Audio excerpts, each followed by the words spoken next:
നമസ്കാരം. അന്ന സെബാസ്റ്റ്യൻ പേരയിൽ എന്ന യുവ പ്രൊഫഷണൽ മരിച്ചിട്ട് ഇപ്പോൾ ഏതാണ്ട് 3 മാസം പിന്നിടുകയാണ്. ജൂലൈ മാസത്തിലാണ് അന്ന സെബാസ്റ്റ്യൻ്റെ ദാരുണമായ മരണം സംഭവിച്ചത്.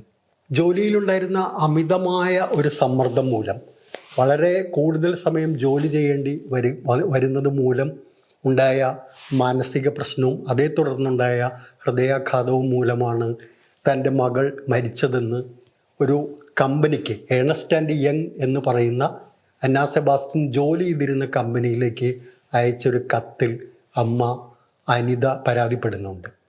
ഈ സംഭവം 3 മാസം പിന്നിട്ട് എവിടെ എത്തിയിരിക്കുന്നു എന്ന് നമ്മൾ ആലോചിക്കേണ്ടതുണ്ട്. ഈ സംഭവം വാർത്തകളിലെല്ലാം ഇടം പിടിച്ചു.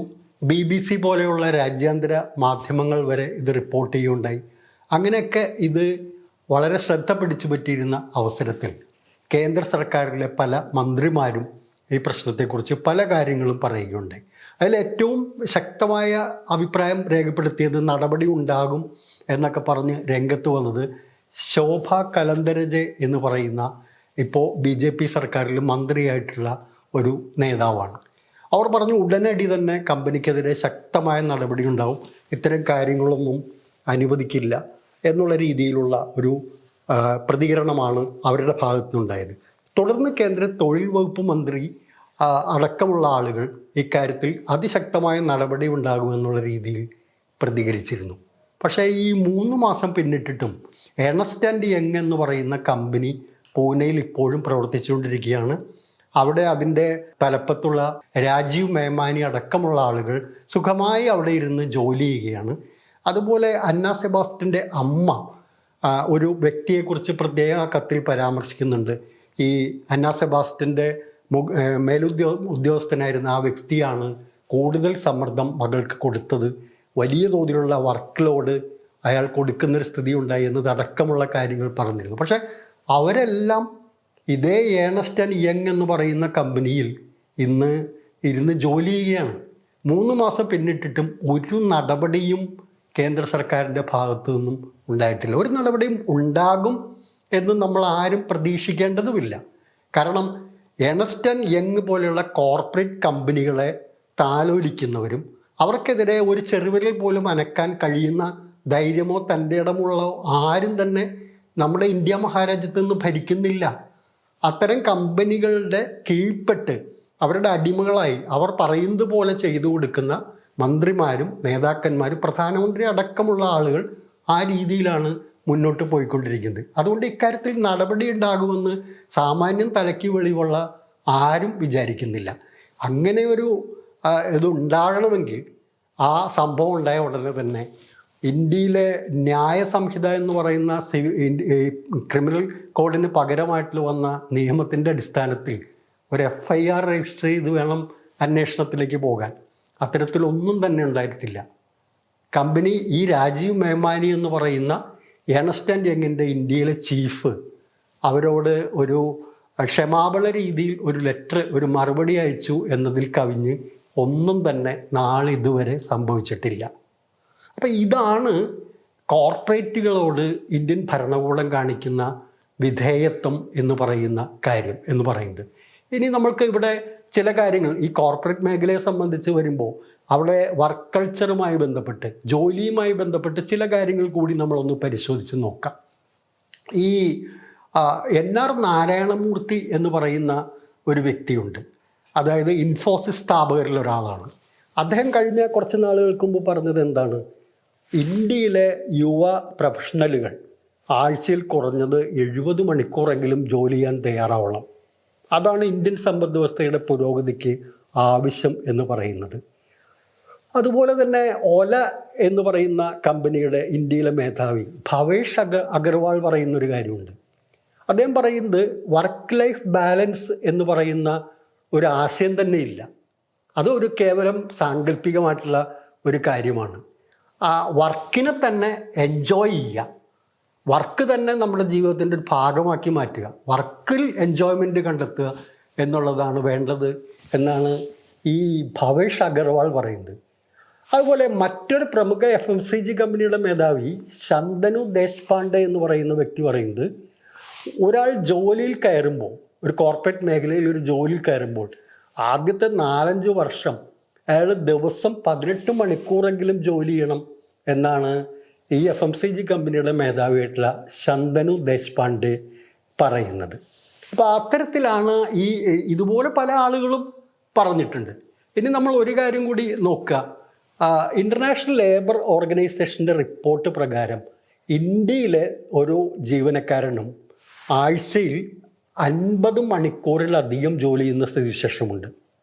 ഇക്കാര്യത്തിൽ ലോകത്ത്, അതായത് വർക്ക് ടൈം, ഏറ്റവും കൂടുതൽ വർക്ക് ടൈമിൻ്റെ കാര്യത്തിൽ ലോകത്ത് തന്നെ 2ാം സ്ഥാനത്ത് ഉള്ള രാജ്യം ഇന്ത്യയാണെന്നാണ് പറയുന്നത്. ഇന്ത്യക്ക് മുകളിലാകെ ഭൂട്ടാൻ എന്ന് പറയുന്ന രാജ്യം മാത്രമാണ് ഉള്ളത്. അതാണ് ഇന്ത്യയിലെ കോർപ്പറേറ്റ് വർക്ക് കൾച്ചർ എന്ന് പറയുന്നത്. എങ്ങനെയെങ്കിലും ഒരു അടിമപ്പണി ചെയ്യിക്കുന്ന സ്ഥിതിയിലേക്ക് കാര്യങ്ങൾ പോയിക്കൊണ്ടിരിക്കുകയാണ്. ഈ പൂനെയിൽ പ്രവർത്തിക്കുന്ന ഏണസ്റ്റ് ആൻഡ് യങ് എന്ന കമ്പനി, അവരുടെ ഓഫീസ് പ്രവർത്തിക്കുന്നത് 2007 മുതൽക്കാണ്. അപ്പോൾ നമ്മൾ മാധ്യമങ്ങളിൽ കണ്ട റിപ്പോർട്ടുകൾ പരിശോധിക്കുമ്പോൾ ഈ 2007 മുതൽ പ്രവർത്തിക്കുന്ന കമ്പനിക്ക് ലേബർ വെൽഫെയർ പെർമിറ്റ് എന്ന് പറയുന്ന ഒരു ആവശ്യമാണ്. അപ്പോൾ അത് ഈ കമ്പനിക്ക് അതുണ്ടായിരുന്നില്ല. ഇത്തരം കമ്പനികളാണ് നമ്മുടെ നാട്ടിൽ പലപ്പോഴും നമ്മുടെ ഒരു ഗ്രാമപ്രദേശത്ത് ഒരു കലുങ്ക് പണിയണമെങ്കിൽ പോലും കൺസൾട്ടൻസി കൊടുക്കുന്ന ആളുകളാണ് ഇവരൊക്കെ. അപ്പോൾ അവർക്കാണ് കഴിഞ്ഞ ഇത്രയും വർഷമായിട്ട് പ്രവർത്തിച്ചിട്ടും അവർക്ക് നിയമപ്രകാരം എടുക്കേണ്ട ഒരു ലേബർ വെൽഫെയർ പെർമിറ്റ് ഉണ്ടായിരുന്നില്ല എന്നുള്ളത് നമ്മൾ ആലോചിക്കേണ്ടത്. അപ്പോൾ ഇങ്ങനെയൊക്കെയാണ് ഇന്ത്യയിൽ ഈ കോർപ്പറേറ്റ് കമ്പനികൾ പ്രവർത്തിക്കുന്നത്. ഇവർക്ക് ഏതെങ്കിലും വിദേശ രാജ്യങ്ങൾ, വികസിത മുതലാളിത്ത രാജ്യങ്ങളിൽ ഇങ്ങനെയൊക്കെ പ്രവർത്തിക്കാൻ കഴിയുമോ? ഇങ്ങനെയുള്ളൊരു വർക്ക് ലോഡ് അവിടുത്തെ തൊഴിലാളികളുടെ മേൽ കൊടുക്കാൻ സാധിക്കുമോ? ഇതൊന്നും കഴിയില്ല. ഇത് ഇന്ത്യയെ പോലൊരു രാജ്യത്ത് മാത്രമേ ഇതൊക്കെ നടക്കുകയുള്ളൂ. കാരണം എന്ന് വെച്ചാൽ ഇവരെല്ലാവരും അതിൻ്റെ ആളുകളാണ്. അല്ലെങ്കിൽ അത്തരത്തിൽ കോർപ്പറേറ്റ് വിധേയത്വം പുലർത്തുന്ന കോർപ്പറേറ്റുകൾ പറയുമ്പോൾ അവരുടെ വസ്ത്രങ്ങൾ അലക്കി കൊടുക്കുന്നതിനോ അവരുടെ കുടുംബങ്ങളിൽ പോയി അവർക്ക് അടുക്കളയിൽ എന്തെങ്കിലും പാചക ജോലി ചെയ്ത് കൊടുക്കുന്നതിനോ ഒക്കെ തന്നെ ഈ രാഷ്ട്രീയ ദല്ലാളന്മാർ തയ്യാറാവുന്ന സ്ഥിതിയുണ്ട്. അപ്പം അങ്ങനെയുള്ള ആളുകളിൽ നിന്നും നമ്മളൊരു നടപടിയും പ്രതീക്ഷിക്കേണ്ട. ഇനി മറ്റൊരാളുണ്ട്, അതും ഇന്ത്യയുടെ ധനകാര്യമന്ത്രി എന്ന് പറയുന്ന നിർമ്മല സീതാരാമൻ എന്ന് പറയുന്ന വ്യക്തിയാണ്. ആ നിർമ്മല സീതാരാമൻ ഈ സംഭവത്തെക്കുറിച്ച് പ്രതികരിച്ചത് നമ്മളെല്ലാവരും കേട്ടിട്ടുണ്ട്. അവർ ഈ സംഭവത്തെക്കുറിച്ച് നേരിട്ട് പരാമർശിക്കാതെ ചെന്നൈയിലൊരു ചടങ്ങിൽ അവർ പറയുകയാണ്, ഇങ്ങനെയുള്ള സമ്മർദ്ദങ്ങൾ ജോലിയിലുണ്ടാകും. അങ്ങനെ ജോലിയിലുണ്ടാകുന്ന സമ്മർദ്ദങ്ങൾ അതിജീവിക്കാൻ നമ്മൾ 2 കാര്യങ്ങൾ ചെയ്യണം. ഒന്ന്, വീട്ടിൽ നിന്നും അവരതിനെ അതുപോലെ തന്നെ ട്രെയിൻ ചെയ്ത് വിടണം. അതിന് പരിശീലിപ്പിച്ച് സന്നദ്ധരാക്കുന്നൊരു സ്ഥിതി വീട്ടിലുണ്ടാവണം.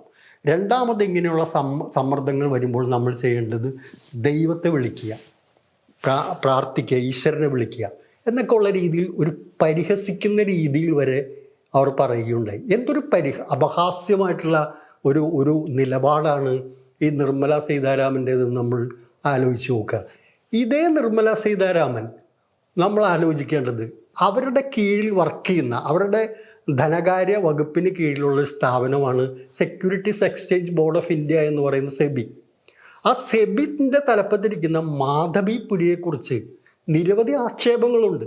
അവരെ ഒരിക്കലും ആ സ്ഥാനത്തിരിക്കാൻ യോഗ്യല്ല എന്ന് തെളിയിക്കുന്ന തരത്തിലുള്ള നിരവധി സംഭവങ്ങൾ വന്നുകൊണ്ടിരിക്കുകയാണ്. എന്തെങ്കിലും കാര്യം മാധവിപുരിയോട് ഒരക്ഷരം ചോദിച്ചിട്ടുണ്ടോ ഈ നിർമ്മല സീതാരാമൻ എന്ന് പറയുന്ന വ്യക്തി? കാരണം അവർക്ക് ചോദിക്കാൻ കഴിയില്ല. അങ്ങനെ അവർ മാധവിപുരിയോട് എന്തെങ്കിലും ചോദിക്കാൻ തയ്യാറായാൽ, ഒരു വിശദീകരണമോ ഹിൻഡൻബർഗ് റിപ്പോർട്ടിൻ്റെ അടിസ്ഥാനത്തിൽ എന്താണ് സംഭവിച്ചതെന്ന് ചോദിക്കാൻ ആയാൽ അവരാ സ്ഥാനത്തുണ്ടാവുകയില്ല. അത് വ്യക്തമായിട്ട് അവർക്കറിയാം. കാരണം അംബാനിയോ അദാനിയോ അതുപോലുള്ള കോർപ്പറേറ്റുകളോ നിർണ്ണയിക്കുന്ന ആളുകളാണ് ഇന്ത്യയുടെ ഭരണത്തിൻ്റെ തലപ്പത്തുള്ളത്. അവരാണ് ഇന്ത്യയുടെ ധനകാര്യമന്ത്രിയായി വരുന്നതൊക്കെ. അതുകൊണ്ട് ഈ രീതിയിലുള്ള പ്രതികരണം നിർമ്മല സീതാരാമനിൽ നിന്നും ഉണ്ടായി എന്നുള്ളതിൽ നമ്മൾ അത്ഭുതം കൂറേണ്ട ആവശ്യം ഒന്നുമില്ല. പക്ഷേ ഒരു കാര്യം നിർമ്മല സീതാരാമൻ ഓർക്കേണ്ടതുണ്ട്. ഈ വീട്ടിലുള്ളവർ നന്നായിരിക്കണം, വീട്ടിലുള്ളവർ ഇതിനെക്കുറിച്ചൊക്കെ പഠിപ്പിച്ച് ട്രെയിൻ ചെയ്ത് വിടണം എന്ന് പറയുമ്പോൾ, നിങ്ങൾ പറയുന്ന കാര്യങ്ങൾ നിങ്ങളുടെ ഭർത്താവായിട്ടുള്ള സാമ്പത്തിക വിദഗ്ധൻ പരകാല പ്രഭാകരന് പോലും മനസ്സിലാകാതിരിക്കുന്നത് എന്തുകൊണ്ടാണെന്ന് ഞങ്ങൾക്ക് മനസ്സിലാവുന്നില്ല. അത് നിങ്ങളുടെ കുടുംബത്തിൽ പറഞ്ഞ് ഒന്ന് സെറ്റിൽ ചെയ്യാൻ കഴിയാത്ത ആളുകൾ മറ്റുള്ളവരുടെ കുടുംബത്തിൽ മക്കളെ ഇങ്ങനെ ട്രെയിൻ ചെയ്യണം എന്ന് ഉപദേശിക്കുമ്പോൾ അതിനകത്തൊരു അപഹാസ്യതയുണ്ട്, ഒരു വല്ലാത്തൊരു പരിഹാസം അതിനകത്ത് കാണുന്നുണ്ട്. അത് നാട്ടുകാർ കേൾക്കുമ്പോൾ ചിരിക്കുന്ന ഒരു കാര്യമാണ്. അതുകൊണ്ട് ഇത്തരം കാര്യങ്ങൾ, ഈ സംഭവം അന്ന സെബാസ്റ്റ്യൻ്റെ മരണം ഉണ്ടായതിന് ശേഷം 2-3 ഇത്തരത്തിലുള്ള ഡെത്തുകളെ കുറിച്ചുള്ള റിപ്പോർട്ടുകൾ വന്നു. ഒരു ഫിനാൻസ് കമ്പനിയിൽ വർക്ക് ചെയ്തിരുന്ന, മാനേജീരിയൽ പോസ്റ്റിൽ വർക്ക് ചെയ്തിരുന്ന ഒരാൾ സൂയിസൈഡ് ചെയ്തു കഴിഞ്ഞ ദിവസം. ആ സൂയിസൈഡ് നോട്ടിൽ അദ്ദേഹം പറയുന്ന അദ്ദേഹത്തിന് നേരിട്ടുള്ള പ്രശ്നങ്ങളെക്കുറിച്ചൊക്കെ അദ്ദേഹം പറഞ്ഞു 45 ദിവസമായി അദ്ദേഹം ഉറങ്ങിയിട്ട്. കാരണം അദ്ദേഹം വായ്പ റിക്കവർ ചെയ്യുന്ന വിഭാഗത്തിലാണ് വർക്ക് ചെയ്തിരുന്നത്. അവിടെ നിന്നുള്ള സമ്മർദ്ദം മൂലം മരിക്കുന്ന സ്ഥിതിയിലേക്ക് പോയി. മറ്റൊരാളൊരു ബാങ്കിൽ ജോലി ചെയ്തിരുന്ന ആളാണ്, അയാളും ആത്മഹത്യ ചെയ്യുന്ന സ്ഥിതിയിലേക്ക് ഈ ജോലിയുടെ പ്രഷറുമുണ്ട്. പിന്നെ ഇങ്ങനെയുള്ള റിപ്പോർട്ടുകൾ വരുമ്പോൾ ആ റിപ്പോർട്ടുകളുടെ താഴെ വരുന്ന കമൻറ്റ് ബോക്സിൽ വരുന്ന വളരെ പ്രധാനപ്പെട്ട ചില കാര്യങ്ങളുണ്ട്. അതിൽ ഒരു പ്രധാനപ്പെട്ട കാര്യത്തിന് നമ്മൾ ചില വിശദീകരണം ആവശ്യമാണ്. ആ കമൻറ്റ് ഇങ്ങനെയാണ്: എന്തുകൊണ്ട് ഇവർക്ക് രാജിവെച്ച് പോയിക്കൂടാ? ഇങ്ങനെയുള്ള സമ്മർദ്ദത്തിലുള്ള ജോലിയിൽ തുടരണമെന്ന് ആരെങ്കിലും പറഞ്ഞിട്ടുണ്ടോ? കേൾക്കുമ്പോൾ വളരെ ലളിതമായിട്ടുള്ള നിർദോഷമായിട്ടുള്ള കമൻറ്റ്, ശരിയല്ലേ, രാജിവെച്ച് പോവുക. പക്ഷെ നമ്മളൊന്ന് ആലോചിച്ച് നോക്കുക, പലപ്പോഴും ഇത്തരം ജോലികളിൽ ഏർപ്പെടുന്ന ആളുകൾക്ക് അതിന് കഴിയില്ല. പ്രിയപ്പെട്ട സുഹൃത്തുക്കളെ, അങ്ങനെ കമൻ്റ് ചെയ്യുന്നവരെ ആലോചിക്കുക. ഒരു കരിയർ ബിൽഡ് ചെയ്യുന്നതിന് വേണ്ടി നല്ലൊരു കമ്പനിയിൽ ജോലി കിട്ടുമ്പോൾ അത് കളയാനുള്ളൊരു പ്രയാസം, ബന്ധുക്കളും നാട്ടുകാരും ഒക്കെ ഇത്രയും വലിയ കമ്പനിയിൽ ജോലി കിട്ടിയിട്ട് കളഞ്ഞോ എന്നുള്ളൊരിത്. അപ്പോൾ എങ്ങനെയും അതിൽ പിടിച്ചു നിൽക്കാനുള്ളൊരു പ്രശ്നം. രണ്ടാമത്, കല്യാണം കഴിച്ച് മക്കളുമൊക്കെ ആയിട്ട് ജീവിക്കുന്ന പല ആളുകളുണ്ട്. അവർക്ക് ഒരു ഫ്ലാറ്റോ കാറോ ഒക്കെ അവർ വാങ്ങിച്ചാൽ അതെല്ലാം ലോണിലായിരിക്കും. അപ്പോൾ അവർക്ക് നല്ലൊരു ശമ്പളം കിട്ടുന്നുണ്ടെങ്കിൽ അതിൻ്റെ പകുതിയിലേറെ ലോൺ അടയ്ക്കേണ്ട സ്ഥിതിയിലേക്കായിരിക്കും കാര്യങ്ങൾ നിൽക്കുന്നത്. അങ്ങനെ എല്ലാ തരത്തിലുള്ളൊരു സമ്മർദ്ദത്തിൻ്റെ നടുവിലാണ് ഇവർ നിൽക്കുന്നത്. മാത്രമല്ല, പെട്ടെന്ന് ആ ജോലി വിട്ടിട്ട് മറ്റൊരു ജോലിയിലേക്ക് പ്രവേശിക്കാൻ കഴിയുന്നൊരു സാഹചര്യം, അല്ലെങ്കിൽ തത്തുല്യമായ രീതിയിലുള്ളൊരു പോസ്റ്റിലേക്ക് പ്രവേശിക്കാൻ കഴിയുന്ന സാഹചര്യം പോലും ഉണ്ടാവണമെന്നില്ല. അങ്ങനെ നിരവധിയായ ഫാക്ടേഴ്സ് അവരെ ആ സമ്മർദ്ദത്തിൽ അവിടെ തുടരാൻ സമ്മർദ്ദത്തിൽപ്പെടുത്തുകയാണ്. അതുകൊണ്ട് ഒറ്റയടിക്ക് രണ്ടാമത് രാജിവെച്ച് മാറി നിൽക്കുമ്പോൾ കോർപ്പറേറ്റ് ലോകം കാണുന്ന ഒരു കാര്യം, 1 വർഷത്തൊരു ഗ്യാപ്പ് വന്നു, 6 മാസത്തൊരു ഗ്യാപ്പ് വന്നാൽ അയാൾക്ക് എന്തോ കുഴപ്പമുണ്ടെന്നാണ്. എങ്ങനെയാണ് നിങ്ങളുടെ വർക്കിൽ ഈ 6 മാസത്തെ ഗ്യാപ്പ് വന്നത് എന്നുള്ള ചോദ്യമാണ് അവിടെ വീഴുന്നത്. അപ്പോൾ ഇത്തരത്തിലുള്ള നിരവധി നൂലാമാലകളിൽ പെട്ട് നിൽക്കുന്നതുകൊണ്ടാണ് രാജിവെച്ച് ഒഴിഞ്ഞു പോകാൻ കഴിയാത്തത്. അത് ദയവായിട്ട് കമൻറ്റ് ബോക്സിൽ ഇത്തരത്തിലുള്ള നിർദോഷം എന്ന് വിചാരിക്കുന്ന കമൻ്റ് ഇടുന്ന ആളുകൾ ആലോചിക്കുക. അങ്ങനത്തെ പ്രശ്നങ്ങൾ നേരിടുന്നുണ്ട്. സാമ്പത്തിക ബുദ്ധിമുട്ടുള്ള ആളുകളുണ്ട്, ലോണുകൾ, ചിലർ പഠിച്ചിട്ടുള്ളത് വിദ്യാഭ്യാസ വായ്പ എടുത്തിട്ടായിരിക്കും, അതൊക്കെ അടയ്ക്കേണ്ട ബാധ്യതയിൽ നിൽക്കുകയാണ്. അപ്പോൾ പൊടുന്നനെ ജോലി അങ്ങ് കളഞ്ഞു പോരാൻ കഴിയാത്ത ഒരു സിറ്റുവേഷനുണ്ട്. അപ്പോൾ ഇതിൽ നിന്നെല്ലാം മനസ്സിലാക്കുന്നത് നമ്മുടെ ഭരണകൂടത്തിൽ നിന്നും ഇത്തരം കാര്യങ്ങൾക്കൊരു മാറ്റം ഉണ്ടാകാൻ പോകുന്നില്ല. അവർ ഒരു കാര്യവും ഇക്കാര്യത്തിൽ ചെയ്യാൻ പോകുന്നില്ല. ശോഭാ കരന്ദലജയല്ല, മൻസുഖ് മാണ്ഡവ്യല്ല, അല്ലെങ്കിൽ നിർമ്മല സീതാരാമൻ, ഇവരെല്ലാവരും ഈ രീതിയിലുള്ള ചില അഭിപ്രായങ്ങളൊക്കെ പറഞ്ഞുകൊണ്ട് പോകും. അവരെ എങ്ങനെയെങ്കിലും കളിയാക്കി പരിഹസിച്ചൊക്കെ വിടുന്ന രീതിയിലൊക്കെയുള്ള അഭിപ്രായങ്ങളും തുടർന്നും ഉണ്ടാകും. തുടർന്നും ഇത്തരത്തിലുള്ള ജോലി സമ്മർദ്ദം കൊണ്ടുള്ള ആത്മഹത്യകളും മരണങ്ങളും ഒക്കെ ഇന്ത്യൻ സാഹചര്യങ്ങളിൽ ഉണ്ടാകും. അതാണ് ഇന്ത്യയുടെ കോർപ്പറേറ്റ് ലോകം എന്ന് പറയുന്നത്. അത് ലോകത്തെ മറ്റ് കോർപ്പറേറ്റ് കമ്പനികളുമായി നമ്മൾ താരതമ്യം ചെയ്യരുത്. ഇന്ത്യയിലെ കോർപ്പറേറ്റ് ലോകം ചൂഷണത്തിൻ്റെ അങ്ങേയറ്റത്ത് നിൽക്കുന്നവരാണ് എന്നുള്ള യാഥാർത്ഥ്യം നമ്മൾ മനസ്സിലാക്കണം. അന്ന സെബാസ്റ്റ്യൻ്റെ അമ്മ കമ്പനിക്ക് അയച്ച കത്തിലെ ഒരു ഭാഗം വായിച്ചുകൊണ്ട് ഞാൻ ഇന്നത്തെ നമ്മുടെ ഈ സംഭാഷണം അവസാനിപ്പിക്കുകയാണ്. അതിങ്ങനെയാണ്: Anna's experience sheds light on a work culture that seems to glorify overwork while neglecting the very human being behind the roles എന്ന് ആണ് ആ കത്തിൽ അവർ വളരെ പ്രധാനപ്പെട്ടൊരു കാര്യമാണ്. അതായത് ഗ്ലോറിഫൈ ചെയ്യുന്നു, നിങ്ങൾ അമിതമായി അധ്വാനിക്കുന്നതിനെ ഗ്ലോറിഫൈ ചെയ്യുമ്പോൾ അതിൻ്റെ പിന്നിലുള്ള മനുഷ്യനെ മറന്നു പോകുന്ന കോർപ്പറേറ്റുകളാണ് ഇന്ന് ലോകത്ത് വരുന്നത്. അതുകൊണ്ട് ഇത്തരത്തിലുള്ള ആളുകളും ഇത്തരത്തിലുള്ള മരണങ്ങളും സംഭവങ്ങളും ഒക്കെ കൂടുതൽ പ്രതീക്ഷിക്കേണ്ടിയിരിക്കുന്നു. അതിനെതിരെ ജാഗ്രത പുലർത്തേണ്ടത് പൊതുസമൂഹത്തിലുള്ളതാണ്. നിർമ്മല സീതാരാമനെ പോലുള്ള ആളുകളുടെ പരിഹാസത്തിന് മറുപടി കൊടുക്കേണ്ടതും ആവശ്യമാണ് എന്ന് പറഞ്ഞുകൊണ്ട് ഇന്നത്തേക്ക് വർത്തമാനം അവസാനിപ്പിക്കുന്നു. നന്ദി, നമസ്കാരം.